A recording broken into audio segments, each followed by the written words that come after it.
Namaste, muy buenas tardes, Dios les bendiga. En estos días de marzo 2020, la humanidad la ha pasado complicada por una situación que todos conocemos, por una epidemia que llegó a pandemia del coronavirus 19. Una pandemia, un virus que afortunadamente se está abordando de forma correcta a nivel humano. Se están tomando las medidas de cuarentena, las medidas de protección, de evitar contagios, evitar expansión del virus. Se han tenido que cerrar fronteras, se han dado recomendaciones y todo apunta hacia un abordaje biológico correcto del virus.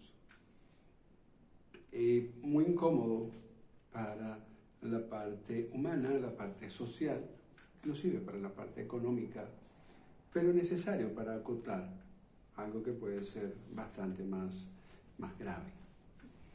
Pero muchas veces, en estos últimos días, me han preguntado qué más se puede hacer.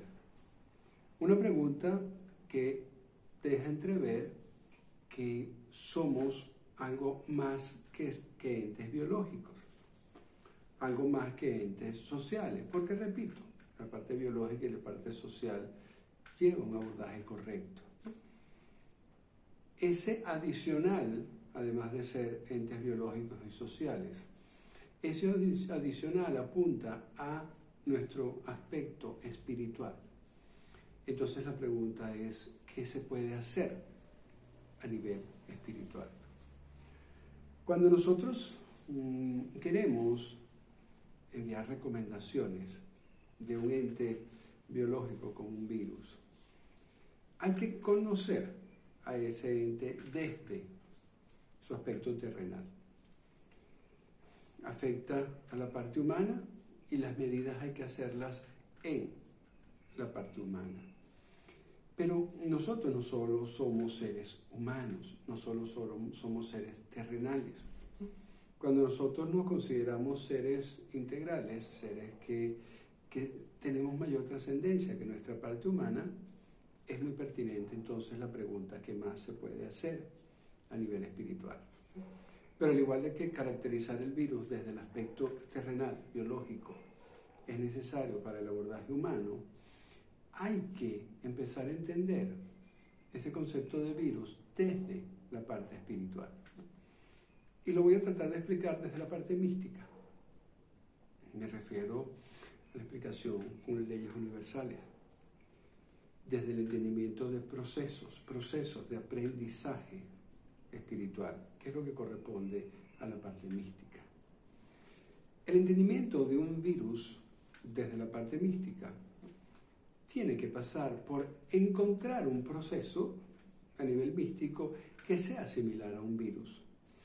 Cuando nosotros tratamos de buscar el paralelismo de lo que puede ser un virus, un contagio viral, una infección viral, una expansión del virus, encontramos en la parte mística un equivalente total y exacto, que es el contagio kármico, el karma. Cuando uno estudia cómo funciona el karma, entiende muy bien cómo funciona el virus. Y al contrario, cuando uno entiende muy bien cómo funciona el virus, pues entiende muy bien cómo funciona el karma. Nuestras sociedades occidentales han perdido esa noción del karma, pero ahora podemos llevar un paralelismo para aprovechar la enseñanza. Un virus, al igual que un karma, tiene una generación, tiene una activación, tiene una afectación. Cuando ya el virus o el karma nos empieza a afectar negativamente la vida, hablamos del karma negativo. Y tiene un contagio, tal cual el karma como el virus. Entonces, lo que nosotros podemos hacer a nivel espiritual con esta situación, esta coyuntura viral, tiene que pasar por aprender qué tenemos que hacer con el virus como proceso kármico.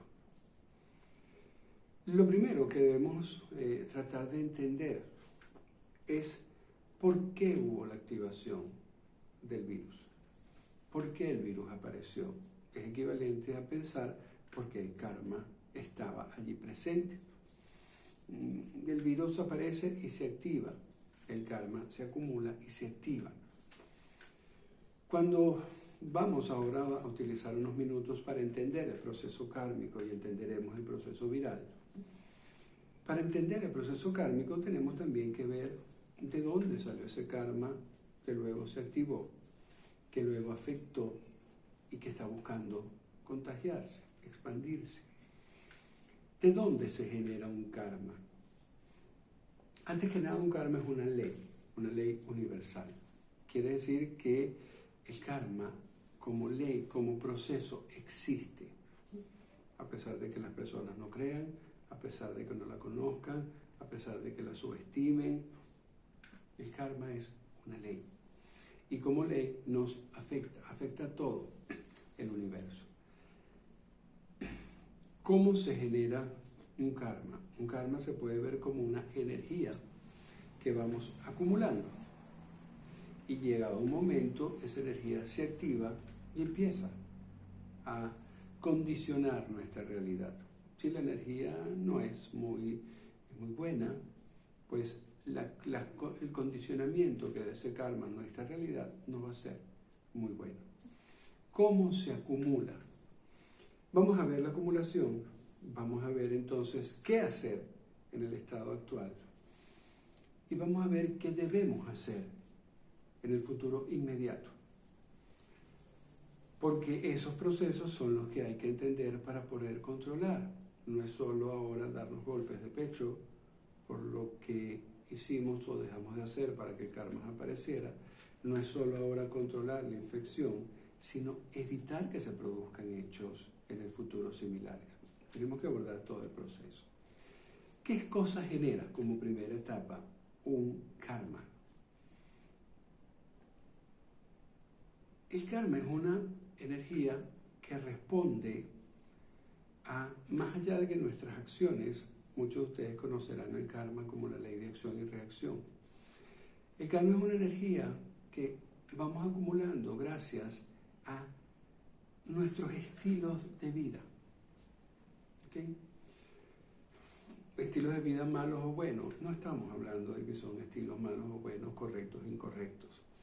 Estamos hablando de estilos de vida que se enfocan más hacia lo terrenal que hacia lo que somos. Somos seres espirituales.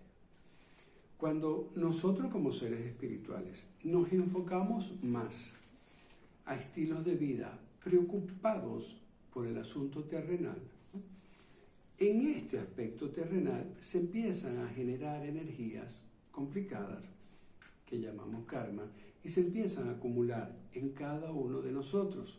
Y nosotros como parte de la sociedad, en toda la sociedad, y nosotros como parte del mundo, en todo el mundo. Se empiezan a acumular esas energías. Si nosotros como seres espirituales, nuestro foco de vida no solo estuviera dirigido hacia nuestra parte terrenal, que la tenemos, sino estuviera dirigida también a nuestra parte espiritual, entiéndase Dios. Cuando actuamos hacia la parte espiritual, en esta parte no se acumula karma. Por el contrario, cuando enfocamos nuestra vida hacia Dios, se limpia el karma que podemos estar acumulando en los momentos en los cuales nos tenemos que ocupar de nuestras cosas terrenales. Entonces en nuestra vida debería haber un balance, debería existir un balance. Somos seres terrenales, sí, que tenemos asuntos terrenales que atender, en los cuales se genera karma, pero parte de nuestro esfuerzo de vida tiene que ir hacia los asuntos espirituales. Asuntos espirituales que no generan karma, sino que pueden incluso limpiar el karma que generamos acá. El desbalance entonces está claro. Cuando nosotros nos enfocamos a asuntos terrenales, lo único que hacemos es acumular y acumular y acumular y acumular karma. Karma que no expira hasta que se activa y condiciona, muchas veces de forma complicada, nuestra realidad. Es obvio decir que la activación del virus nos condicionó negativamente nuestra realidad. Eso es karma. Eso es karma. Pero ¿qué significa llevar nuestra vida principalmente hacia lo terrenal? Observemos las preocupaciones cotidianas. Las preocupaciones cotidianas son hacia nuestra economía. Está bien. Tenemos que ocuparnos de nuestra economía. Nuestras metas terrenales van hacia lo físico o lo económico, hacia lo mental, hacia lo emocional o hacia nuestro bienestar terrenal. Observemos cada acción de nosotros o de cualquier persona. Cualquier acción tiene un fin: mejorar a nivel económico, a nivel biológico, a nivel físico, a nivel mental, a nivel emocional y a nivel de bienestar. Esos 4 aspectos corresponden a nuestra terrenalidad, por sí, inclusive nuestra parte emocional. Por lo tanto, todos estamos orientados, digo todos a nivel social, orientados hacia un enfoque de vida muy, sino totalmente terrenal. Nuestras metas, nuestros deseos, nuestras ganas, nuestro futuro lo proyectamos solo con aspectos terrenales: físico, económico, mental, intelectual, emocional o de bienestar. ¿Okay? Cuando se lleva una vida de esa forma, un estilo de vida de esa forma, es muy válido decir que estamos viviendo alejados de Dios, porque lo terrenal está de este lado y Dios está de este lado. Si nosotros nos enfocamos hacia acá, al ir nosotros hacia acá, nos estamos separando de Dios, nos estamos apartando de Dios. Esto crea dudas cuando lo planteo, porque muchas personas aseguran ser espirituales. Ser espiritual no significa simplemente practicar de forma social una religión, ni ir los fines de semana a un servicio religioso como un hecho puntual, ni hacer oraciones a Dios o a ningún santo o a ninguna virgen, ni hacer peticiones a Dios, ni repetir compulsivamente: Dios te amo, tú estás conmigo. Mucho menos leer sin son ni ton salmos de nuestra Santa Biblia, y aún menos creer que las energías son espirituales. Todo eso, inclusive nuestras energías, pertenecen a nuestro aspecto terrenal. ¿Okay? De hecho, cuando una persona acude a Dios para, por ejemplo, resolver un problema, uno quiere sacar a Dios y meterlo acá, porque el problema es terrenal, no tiene sentido. ¿Ok? Cuando uno le pide a Dios para que uno lo ayude, uno le pide a Dios para que lo ayude en lo terrenal. Por lo tanto, lo terrenal es lo más importante para todo el mundo.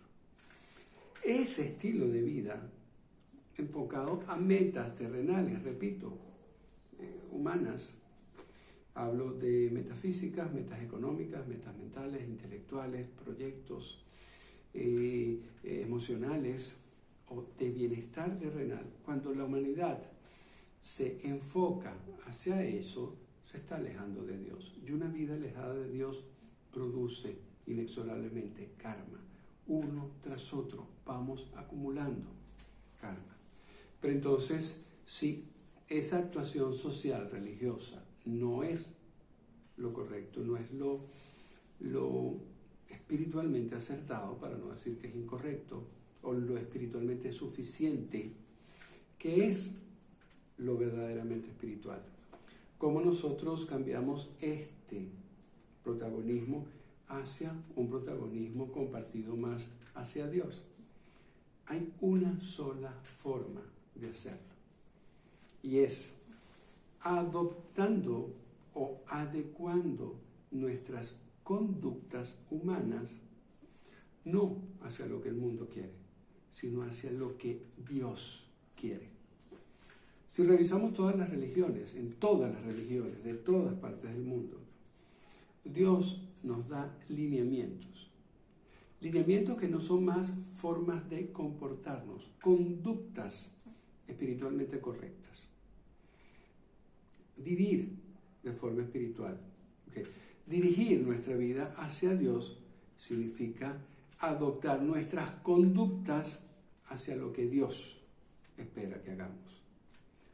Voy a simplemente decir 2 lineamientos para que pongamos en contexto lo que estoy hablando. Lineamiento cristiano. Una conducta espiritual es amar a tus enemigos. Si nosotros hacemos el esfuerzo de amar a nuestros enemigos, nuestra vida se iría hacia Dios. ¿Acaso es lo que la mayoría de las personas hacen? No. Otro lineamiento: poner la otra mejilla cuando te golpean. ¿Es lo que humanamente pareciera acertado? No. De hecho, parece hasta un contrasentido. Pero es lo espiritualmente correcto. Renunciar o poner coto a tanto placer sensorial. Yo me voy un poco hacia la parte hinduista. ¿Es lo que estamos haciendo? No. Nuestras sociedades y la vida de la mayoría de las personas se enfoca hacia una exacerbación y un disfrute sensorial. Los sentidos son de la tierra, los sentidos son terrenales, los sentidos son humanos. Cuando cuando una persona quiere ser espiritual, hay que tratar de poner un coto a ese disfrute sensorial. Tenemos que enfocarnos hacia Dios. Y así puedo estar diciendo lineamientos y lineamientos. Simplemente quiero enumerar estos 2 o 3 para que vean que realmente la humanidad no está abocada a Dios. Pedirle a Dios no es ser espiritual. Rogarle a Dios no es ser espiritual. Ir socialmente a un servicio religioso no es ser espiritual. Ser espiritual es comportarnos como Dios espera que lo hagamos. Comportamiento o conducta que no pasa necesariamente por ir al servicio, o no pasa únicamente por ir al servicio, que no pasa únicamente por rezar el Santo Rosario, que no pasa únicamente por darle un plato de comida a una persona que tenga hambre. Son cosas mucho más intensas, son cosas mucho más de alto impacto en nosotros. Entonces, de alguna manera estamos claros cómo esta activación del karma que se manifestó en el virus, en el coronavirus, esta activación del karma es una consecuencia de un estilo de vida, no quiero decir de hace un mes atrás o 2 meses, de años de estilo de vida donde hemos dejado a Dios de lado. ¿Okay? Nosotros no nos acercamos a Dios. De hecho, nosotros queremos que Dios se acerque a nuestra parte terrenal para que nos ayude. Eso no es lo correcto espiritualmente. Entonces, ya encontramos un posible origen de dónde viene todo ese karma que de forma acumulada explotó en algo tan complicado como una pandemia. ¿Qué hacer ahora? Definitivamente lo que apuntan las autoridades sanitarias. Evitar el contagio, no solo el contagio viral, sino el contagio kármico. Y absolutamente todas las indicaciones de cómo evitar el contagio viral son acertadas para el contagio kármico. Sobre todo la distancia social, que la debimos tener presente desde siempre. Una distancia social que hoy nos obliga a aislarnos pero en un estilo de vida kármicamente amigable no nos invita a aislarnos, nos invita simplemente a mantener la distancia social, ¿okay? A mantener ese estrechamiento de lazos innecesarios donde se contagia karma. Ahora, ¿y qué hacer en adelante? Existe un gran peligro, grandísimo, y es cuando sea prudente, cuando Dios lo permita, con los cuidados que nosotros debemos procurarnos, esta pandemia va a finalizar. Y lo peor que puede pasar es que la humanidad vuelva a la normalidad. Eso es lo peor que puede pasar. Porque esa normalidad es la que nos trajo a esta pandemia. Si volvemos a la normalidad, cualquier cosa más adelante puede ser incluso peor a esta. Este es un punto de quiebre. Y un punto de quiebre donde hay que hacer cambios. Pero no son solo cambios humanos, que por supuesto habrá que hacerlos. Son cambios espirituales. Nosotros debemos tener la destreza, la pericia espiritual para vivir en función de Dios, no tanto en función del mundo. Si nosotros seguimos viviendo en función del mundo, vamos a ir a peor. Con toda certeza, yo no soy profeta del desastre. Es una ley natural. Si nosotros volvemos a la normalidad y no hacemos los cambios para enfocarnos más hacia vivir hacia Dios, definitivamente siempre vamos a poder estar peor. Apenas, si no es que ya, apenas salgamos de esto, tenemos que descubrir, tenemos que buscar quien nos lo explique, tenemos que encontrar esos escenarios espirituales. No estoy hablando de escenarios religiosos que son necesarios, pero a un escenario religioso le falta un escenario espiritual. Tenemos que encontrar esos escenarios espirituales donde se nos enseñe y se nos permita practicar cómo vivir con Dios como meta de vida. Es indispensable. Si no lo hacemos, el coronavirus 19 habrá sido una desgracia de la cual no habremos aprendido absolutamente nada. Si me están escuchando y están entendiendo el enfoque de comenzar a vivir hacia Dios, quitándole un poco de protagonismo a nuestro abordaje del mundo, de lo sensorial, de los apegos, pues realmente el coronavirus no habrá sido bueno, pero por lo menos será una oportunidad de ir hacia mí.